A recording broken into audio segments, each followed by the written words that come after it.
I may have mentioned it to some of you at some point, but our little girl Emily loves to play at playgrounds. She loves to go to parks. She always has. And this past summer, now that she has gotten a little bit bigger, she wanted to get more ambitious in the playground equipment that she used.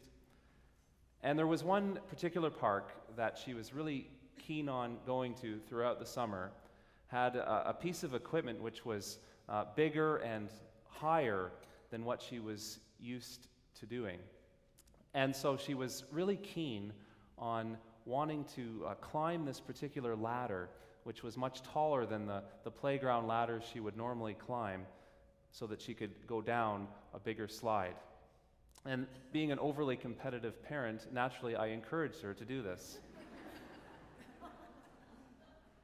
And so one day when she had worked up the courage to give this new ladder a try, she started to climb, and then she got halfway up and she just froze because she was scared. And she didn't think that she could either finish climbing all the way to the top or climb down back to the bottom. Now I let her stand there for a while, and I encouraged her to make a choice, to keep going or to come back down. But she didn't feel that she was able to do either. And so eventually I had to lift her off the ladder. Something similar, I imagine, has happened to many of us in life. That we've tried something new, and we've gotten halfway into it, and then gotten stuck. We didn't think that we could either back out or see our venture through to the end. Maybe once we took a job or got into a relationship that seemed like a good idea at first, but over time became something which was a cause of anxiety that we didn't think we could see through to its conclusion. Many years ago, when I was in university, I traveled with some friends to South America for a couple of weeks. And one of the things I'll always remember about going around Brazil was how in many different parts of the country we could see hundreds of unfinished buildings, such as the one that's portrayed on the front of your bulletin today. Not buildings that were under construction, buildings that were simply unfinished. And it would lead to such a feeling of despair to see these unfinished projects. And the builders, imagine the sadness of their situation. On the one hand, they would not have the money left in the bank to start the building, but with the building unfinished, neither would they have a building to use for their troubles. Jesus told a parable that was much like this.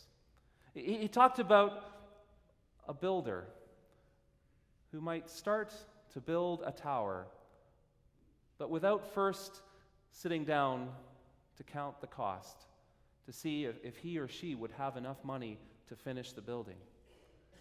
And naturally, even in the ancient world, there were cost overruns in any construction project. And the builder who had not counted the cost and done the planning was indeed left with a half-built tower. And everyone would ridicule that builder for not having had the common sense to plan ahead to see if he or she had enough money to finish. What Jesus wanted to get at with this parable was to say, without planning ahead wisely and prudently, we cannot be good stewards of God's grace and all that God has given us. As you noticed with our announcement from Larry this morning, we're in the midst of a 3 and 4 week period where we as a congregation are thinking about stewardship. The word stewardship refers to the call of God on each of us to be good stewards or caretakers or managers of all that God has given us. The call to be good stewards applies to many different areas of our life. It applies to our financial resources. It applies to our property. It applies to the natural environment of our planet where we're so fortunate to live in abundance. It can refer also to the wise management and use of the unique abilities that each of us has been given by God. One of the things that stewardship involves is careful and wise planning. In a couple of weeks, we'll have Consecration Sunday on November the 3rd. Between now and then, as Larry mentioned to us, each of us is asked to consider prayerfully what percentage of our income God might be calling us as individuals or as households to give to the work of the kingdom as it is expressed through this congregation. Well, why would we talk about percentages? Well, we can't really talk about amounts because all of us have different means, and there is no right or wrong amount to give. Rather, we think about percentages because that gives each of us a chance to reflect on where God's work through the local church fits within all of the different priorities that we have in life. Once we've come to a decision about how that fits for each of us, we'll be invited as individuals and households on November the 3rd to fill in the amount we think we might be able to give in 2014 on an estimate of giving card. These cards will be confidential. They'll only be seen by the same eyeballs who already know what each of us gives for accounting purposes and for the purposes of giving us tax receipts at the end of the year. And once our office staff has tabulated those and put them into a formula, our church's governing bodies will have an idea of what can be reasonably expected as an income in the coming year, and therefore what can be responsibly spent. We have so many vibrant ministries in this church, as each of you knows. We have wonderful music ministry, and we've already experienced the way our choir lifted our hearts and voices in praise this morning. You know, in our church, whether we're children or whether we're grown-ups, if we're so interested in music, we have the opportunity to learn music and singing from people like David Rowe and Tom Loney and Molly Miller and Eleanor Honey, who are professional musicians and incredibly gifted teachers. What an opportunity that is that's available to each of us through this church.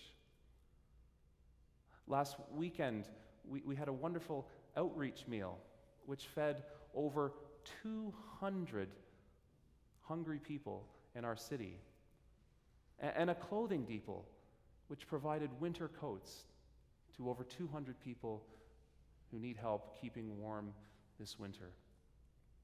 We have opportunities in small groups for every single one of us to find something we're interested in and to join in fellowship and community with people of similar interests, and through skilled and trained leadership to grow in our faith.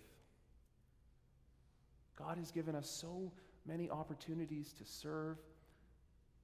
God has given us the means to do so.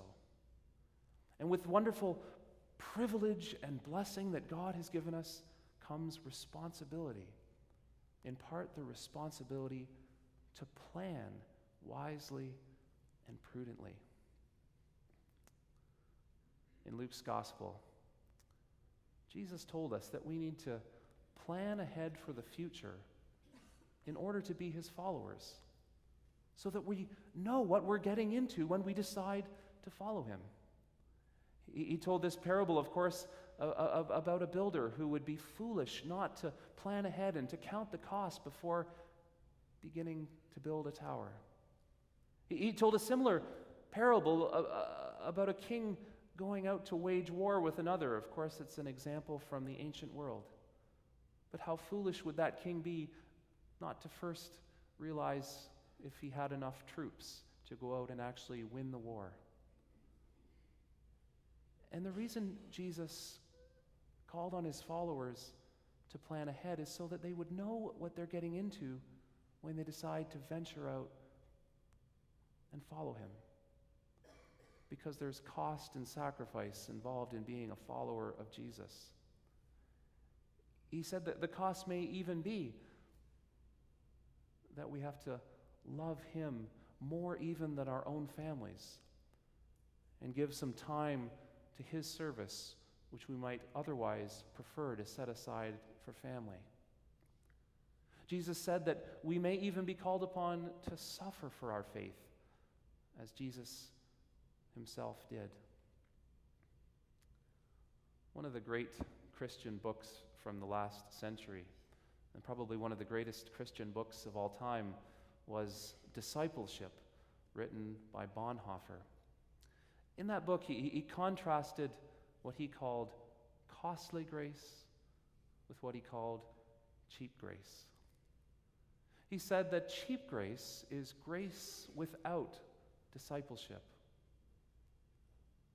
Cheap grace is grace without the cross. Cheap grace is therefore grace without Jesus Christ.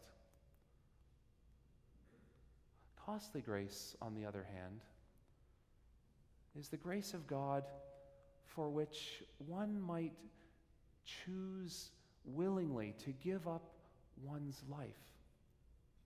To give up one's life following Jesus. And in so doing, to realize that following Jesus is the only true life, and the life that God wants for each one of us, the life, in fact, that God has made us for. All of you, by virtue of having come here today, even if it's your first time, will have noticed the great big construction development going on next door. If you happen to be at the intersection of Collier and Mulcaster Streets, I want you to look at the sign the construction company has painted, because it shows the names of the banks that have financed the development. Right there on the corner in big letters and bold logos, the financial institutions that have provided the backing for the construction.